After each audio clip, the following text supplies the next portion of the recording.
2025, je me suis lancé un défi un petit peu fou. Regarder 365 films en un an, c'est-à-dire environ un film par jour. Je suis une fan de cinéma. Si vous ne le savez pas, j'ai fait des études en communication et en art du spectacle, et donc dans l'audiovisuel, tout ce qui est théâtre, cinéma notamment. J'ai fait un stage dans un festival de films international aussi à Bruxelles, et c'était très chouette. C'était tellement chouette que l'année qui a suivi, j'ai participé à la sélection de films, donc on regardait les films. Donc j'étais dans la team qu'on appelait la programmation. Et l'année suivante, j'étais à nouveau dans cette team de programmation et c'était génial. C'était des facettes que j'ai beaucoup aimé découvrir, mais c'était extrêmement chronophage, ce qui fait que je me suis arrêtée au bout de 3 ans avec le festival, parce que c'était donc un stage et puis c'était 2 années bénévoles. C'était pas toute l'année, mais c'était des moments de l'année bénévole. Et c'était très très prenant, même si c'était extrêmement grisant. Grisant, personne dit ça, c'est quoi ce mot? Mais c'est vrai que cette période, elle m'a fait beaucoup de bien, parce que depuis mon entrée à l'université, j'avais arrêté de regarder des films, ou bien alors je les regardais juste pour les cours. Pareil pour les lectures, on a tellement de boulot à l'université, que ce soit en analyse de films, en lecture à faire, en texte à lire, etc., que, en fait, lire et regarder des films pour le plaisir, c'était out. J'aimais beaucoup faire ça, et j'aimais faire ça dans le cadre de mes cours, mais c'est vrai qu'on va pas se le cacher, il y a eu un aspect qui m'a eu, un aspect un peu, pas de dégoût, mais de trop plein. Et donc j'avais pas envie, quand j'avais déjà fait ça pour les cours, de faire ça pour le plaisir après. Donc ça, c'était la situation de base. Ensuite, j'ai fait mon stage dans le festival que j'ai évoqué, et puis la programmation. Mais en somme, j'ai arrêté de participer à la programmation pour pouvoir me concentrer un petit peu plus sur ma vie, mes projets, etc. Mais c'était super chouette, et il est pas dit qu'un jour je reparticiperai pas à ça. Mais voilà, c'est un peu ça. Et donc cette année, en 2025, je pense que ça me manquait, ce côté voir des films pour le plaisir. Et je me suis donc lancé le défi de regarder un film par jour. À peu près, parce qu'il y a des jours où j'en regarde pas, il y a des jours où j'en regarde plusieurs. Le but, c'est juste d'arriver à 365 films à la fin de l'année. En fait, c'était une manière pour moi de reconnecter un petit peu à mon amour du cinéma, à mon amour des films, parce que c'est vrai que, comme je disais, j'avais envie de faire un peu autre chose à un moment donné, et puis dans le cadre divertissement audiovisuel, il y avait aussi les séries, et ça prend beaucoup de temps, surtout quand vous êtes à fond dans une série et que vous la binge-watchez, je sais que vous savez de quoi je parle. Donc voilà, j'avais un petit peu envie de me reconnecter à la culture et à mon amour pur et dur pour le cinéma. Et je dois dire que c'est un défi merveilleux. Outre les films que j'ai vus pour le festival, par exemple, mais les films que je voyais vraiment pour moi, la liste était très petite, et vraiment, ça m'a fait mal au cœur de voir ça. J'étais en mode, mais quoi?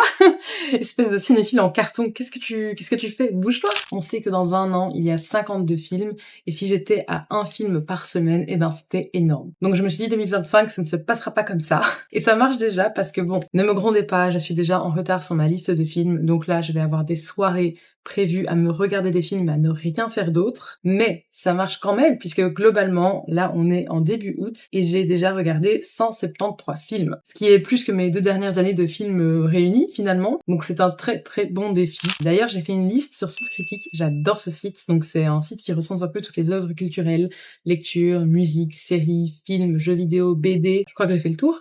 Et j'ai fait une liste de films, comme je disais, qui reprend un petit peu mon parcours de films. Quand je regarde un film, j'ajoute à la liste, je lui donne une note aussi. Donc voilà, si vous êtes sur Sens Critique, n'hésitez pas à aller me suivre. Vous pouvez aussi, je pense, checker la liste sans être inscrit, si vous êtes juste curieux de voir ce que j'ai regardé récemment. Je crois que l'ordre de la liste, c'est le premier film que j'ai regardé, et que le dernier que j'ai regardé vient à chaque fois se mettre à la toute fin. D'ailleurs, j'ai inauguré cette année en commençant la série de films Le Gendarme, puisque je n'avais jamais vu, ou j'avais vu des bouts à la télé quand j'étais jeune. Je me dis, c'est quand même des classiques français, et donc je me suis régalée. Je sais que les premiers jours où j'ai commencé à regarder ça, je me les suis enfilés, mais c'était incroyable.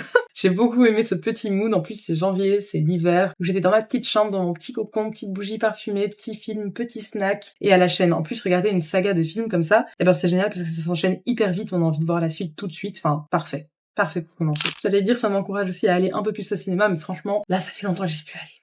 Donc regarder des films à la maison, c'est bien. Aller retourner en salle, c'est mieux. Évidemment. Je me souviens que d'ailleurs, un moment, j'avais un carnet et je gardais mes tickets de cinéma et je les collais dedans. Je vais pas partir dans des recherches maintenant, mais ça m'est déjà arrivé de retomber dessus et de me dire, mais what? Je voyais tellement de films avant, mais c'était ouf! Donc je me suis dit, mais qu'est-ce qui m'est arrivé? D'où le défi de regarder un film par jour pendant un an. Et pareil avec le théâtre, j'allais au théâtre chaque semaine. Et c'est à peine une exagération. Il y a vraiment eu une période de ma vie comme ça. C'était oufissime, et j'étais au pic de ma vie culturelle.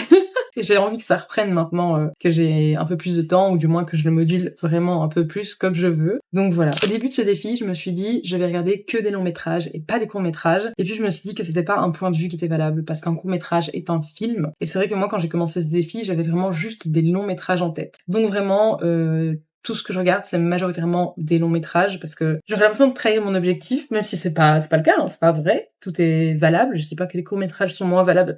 Je m'en étouffe en le disant carrément. Je manque de souffle. Mais voilà. En tout cas, j'avais envie que ce défi soit consistant et que je choisisse pas la solution de la facilité à regarder des courts métrages, entre guillemets. Sauf que je suis tellement en retard. Cette semaine, je me dis, bon, c'est pas grave. Je déclare la semaine des courts-métrages ouverts. Donc même si j'en regarde plusieurs, je me dis, ben, c'est absolument valable.